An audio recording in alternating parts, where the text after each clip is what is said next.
been a half a year since Marty Sawyer took the mantle as Aiken County Sheriff. A look at what he has accomplished in his first 6 months.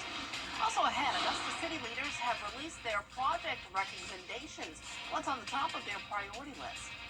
And the construction project that's helping a veteran and his family. How a local church and judge are assisting. As your news at 7 starts now. Live from Television Park, this is WJBF News Channel 6 at 7. Good evening, everyone. I'm Dee Griffin. Thanks so much for joining us. Coverage you can count on begins as after being 6 months on the job as sheriff, Aiken County's Marty Sawyer says he is rebuilding trust, boosting morale, and delivering on promises. Aiken Bureau Chief Sean Cabbage-Stock has more. 6 months in, Sheriff Marty Sawyer says he's most proud of his team. And they're out working hard, because I get phone calls every day about how good of a job they're doing. He pushed early for school safety. 2 new resource officer grants just came through. He also expanded rural patrols. So do a weekly saturation where we pick a part of the county and we send a bunch of cars down there to saturate that area. If we're getting stolen cars, stolen guns, anything that's stolen, we're getting wanted fugitives, drugs, all kind of stuff during the saturation. He's planning a new sheriff's complex next to a detention center. The current building is cramped, outdated, leaking, and has no generator.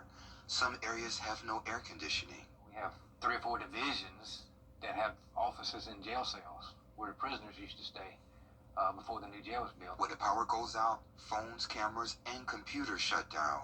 A new generator will power the whole facility. You're about finished with the architect and the general contractor of the final floor plan. We're meeting on at least bi-weekly, sometimes monthly basis, sometimes weekly basis to go over little things. The department is investing millions in body cams, in-car cameras, and tasers. Now, those 3 things are end of life, so we're having to replace all that right now, which is a little over $3 million.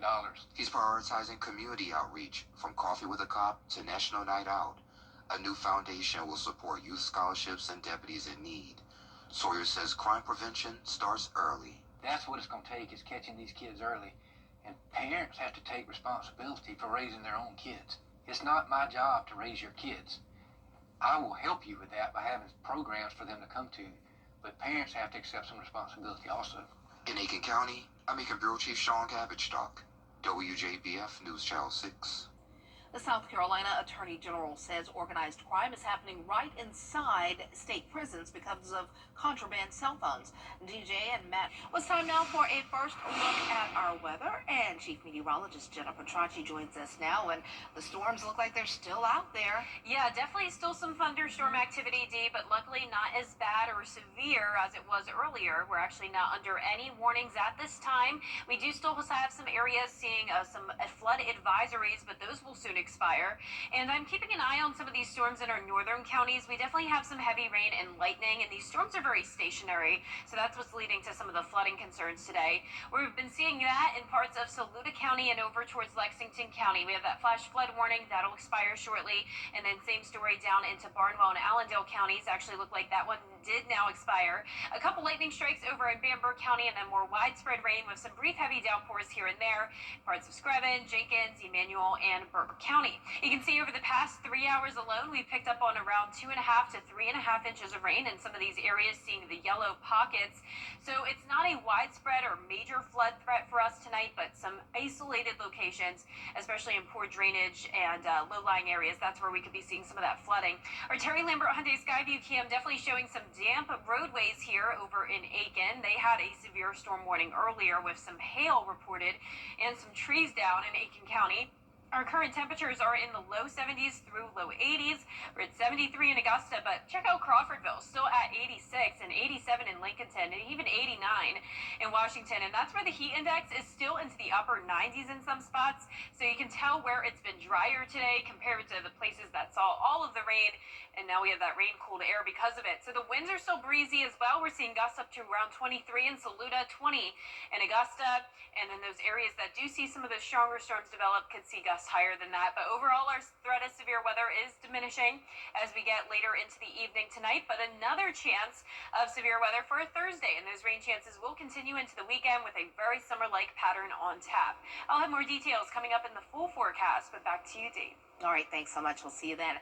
Augusta is getting closer to finalizing its list of projects for the next phase of the sales tax. The plan is to put the projects before voters in November, so the clock is ticking on city leaders to make a decision. George Escalon has more.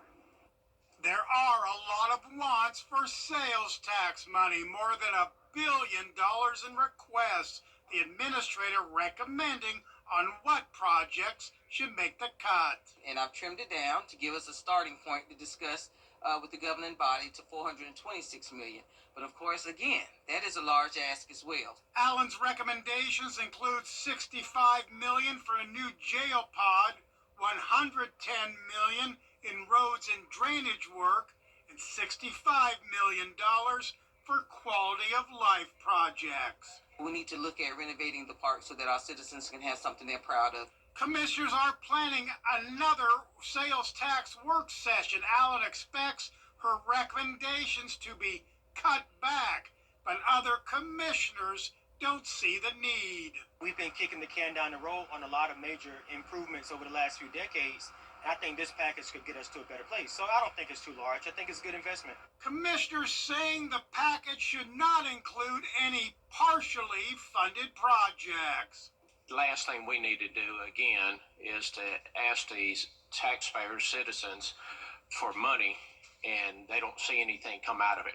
Allen says that is the goal for this SPLOST. But make sure they adequately fund those projects so we don't have situations where we have money that's never enough to really do a complete project. City leaders have to complete the work approving a final SPLOST 9 project list by August 18th, so it can be voted on this November. In Augusta, George Escala, WJBF, News Channel 6.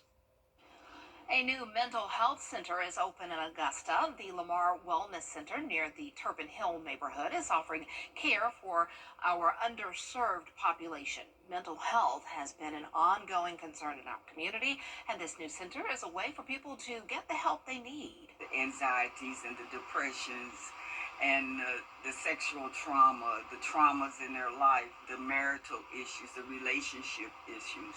That's what we're here for, to give them those coping mechanisms that they need to deal with everyday life issues that kind of seem to bombard them and make them overwhelmed. There's also a food and clothing bank in the Resources Center for those in need, and this is all by Beulah Grove Baptist Church. Well, a groundbreaking ceremony being held today for a new home construction for a local veteran. The project began in 2023 when senior judge James Blanchard started to assist veterans who are at risk. The group just saw the need for home repair for Bradley Slater, a veteran, and wanted to go above and beyond to help him. The group is getting help from Columbia County, Wesley United Methodist Church, Habitat for Humanity, and local contractors, as well as suppliers. I have to thank the court, I really do, and the Methodist Church. These people have been so kind to me, and Habitat for Humanity. Everything that they've done for us is amazing. It really is. We feel very blessed. The build should take 12 to 19 months, and once it's finished, the mobile home Slater's family has been living in will be removed from the property. Congratulations and way to go, and thank you to Ms. Blanchard. Well, coming up, more than 160 people are still missing days after the devastating floods in Texas. Details on the search and rescue missions after this break. Hey there, Georgia. I'm John Crow with your A local nonprofit is working to share love with the people in Texas who have been impacted by the deadly floods. Dozens of volunteers and community members gathered at the Augusta Training Shop this morning, and they're known for making unique items that are shipped to different parts of the country today. And they're making Hearts for Texas out of bamboo material, which will be sent to families in Kerr County, Texas, along with a special handwritten letter. I want to do something for those who have been in a natural disaster, which we suffered with Hurricane Helene, and we just felt the need to do something from the heart and want these folks to know in that community that there are people praying for them and have them on their minds and know what it's like to go through a natural disaster. The training shop will connect the gifts from today's event, and they're hoping to send them to struggling families in Texas early next week. We have that severe weather and flash flooding threat today, and it will be a similar forecast for tomorrow, along with the temperatures staying hot and a typical summertime weekend ahead. I'll have your full Vapor 6 forecast right after this break. At Lionel Smith Limited. Life with Alpha Insurance. For the best in unique men's sportswear, formal wear, outerwear, shoes, accessories, and more, follow Lionel Smith Limited on social media, and we'll share the very latest trends and in-store events. Lionel Smith, limited to only the finest in men's clothing. Now, your most accurate forecast with WJBF Live Viper 6. Welcome back, and thank you for joining us on this stormy Wednesday evening. We definitely heard some noisy storms around Richmond and Columbia County earlier, but for the most part, those counties have stayed dry, along with some of our northwestern counties, but we've seen a whole lot of rain, especially down south in parts of Bamberg, Allendale, Scranton, Jenkins, you name it. These counties are still seeing some rain, but we also have some isolated storms developing up towards the north. This is over in Wilkes and Lincoln County, a couple lightning strikes and heavy rain. Then over towards the east, same story here around Newberry County, some lightning strikes and heavy rain, but it's mostly just widespread light rain in parts of Saluda County down towards Aiken, Barnwell, Bamberg. Still some brief heavier downpours here and there, but not looking too bad, and that threat of severe weather is diminishing as the sun is getting ready to set. And look at this beautiful view on our Terry Lambert Hyundai Skyview cam. It's cloudy, but we have some nice colors in the sky. A breeze coming in from the southeast at 6 miles per hour, and as for the temperatures, we'll take that for early July. We're only at 73 degrees. We had some nice rain-cooled air, and you can see where the rain was today based off the temperatures. A lot of us in the low to mid-70s, but back in the places that stay dry, it's still in the low to mid-80s. Now you can see here on satellite and radar that it's not just us dealing with the rain today. In fact, there's a lot of it down in Florida as well, and up towards the northeast and the mid-Atlantic region. You can see we have that chance of strong to severe storms across the Midlands and up to the northeast. And also, that's where they're dealing with a higher likelihood of flooding tonight. There is that flood watch in effect with several advisories and warnings issued within it. So we did have a couple alerts down in the CSRA today. Those have now expired, but for us, there's the chance that some of these storms could linger over an area producing some flooding, but it's not as widespread or a significant threat as what they're seeing up there in North Carolina up towards around New Jersey. Now for us tomorrow, we're starting out dry in the low 70s, then climbing into the low 90s, a typical summertime day, but we will have a higher likelihood of severe weather, especially for some of our eastern counties, all the way over towards around Glasscock. That's where there's a slight risk of severe weather for damaging wind gusts up to 60 miles per hour and maybe some small hail possible as well. The chance of severe weather is higher for tomorrow than it was today, but the chance of flooding is a bit lower for tomorrow. There is that slight risk for parts of Saluda and Aiken, but most of us just under a level 1 out of 5 marginal risk. Tonight at 9 o'clock, you can see we still have some storms here and there. Some of them could be strong to severe, but not a widespread threat. Overall, once the sun goes down, we lose a lot of that instability.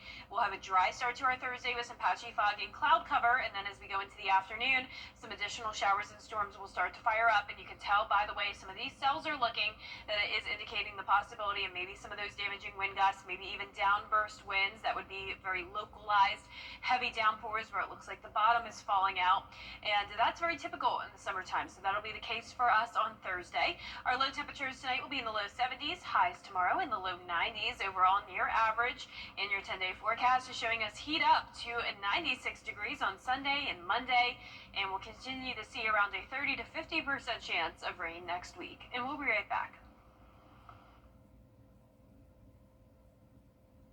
Right now, Pet Dance. Get clear, accurate stories that don't waste your time at WJBF.com.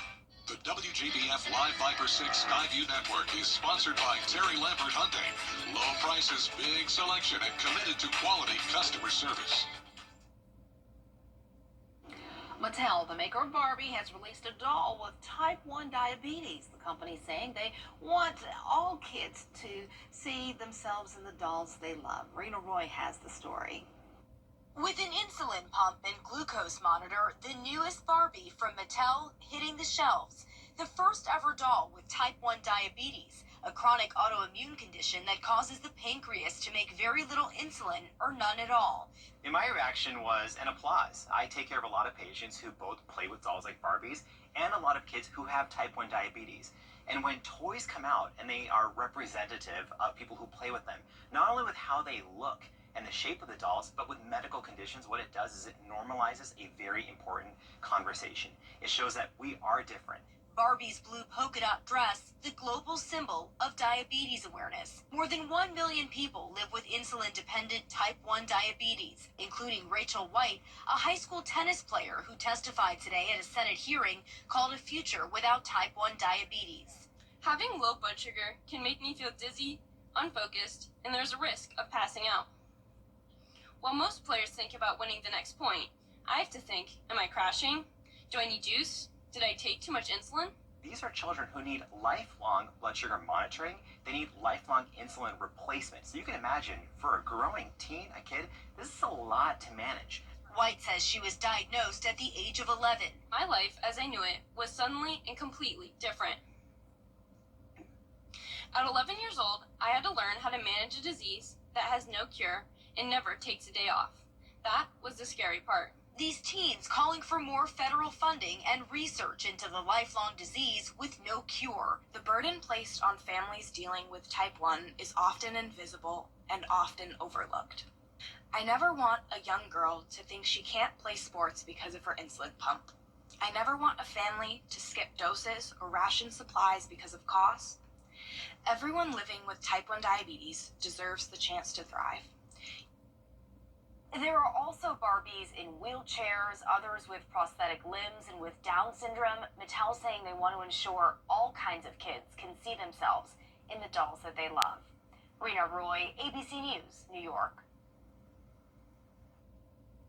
The difference between when you're craving this much goodness, Hardee's all-new barbecue pulled pork Frisco is 100% Angus beef and 16-hour slow-smoked barbecue pulled pork on toasted sourdough. Hardee's pulled pork Frisco burger.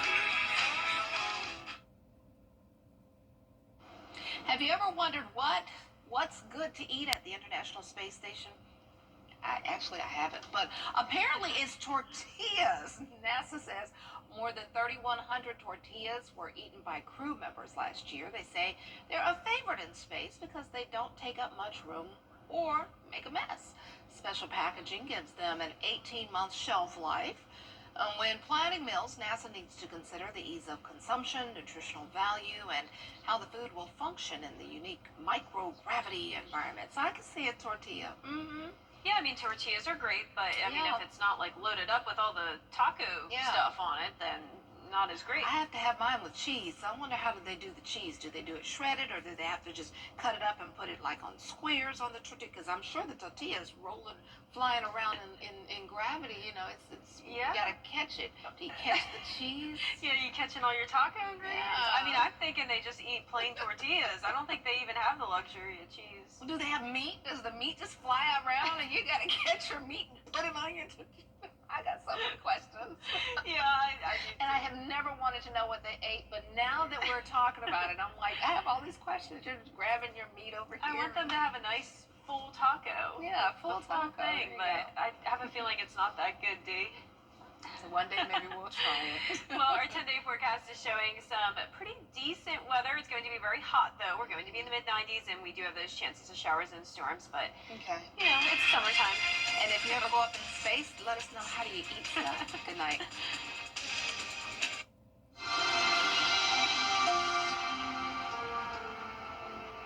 Two options for you to take a look at. When it's time for an update or complete remodel, Just watch yourself there. So here, guys, we're going to rip everything down to the stud. Rebath is with you every step of the way. From design and products to removal and installation. Okay, what do you guys think? We handle the entire process to create a beautiful and functional bathroom for whatever your life needs.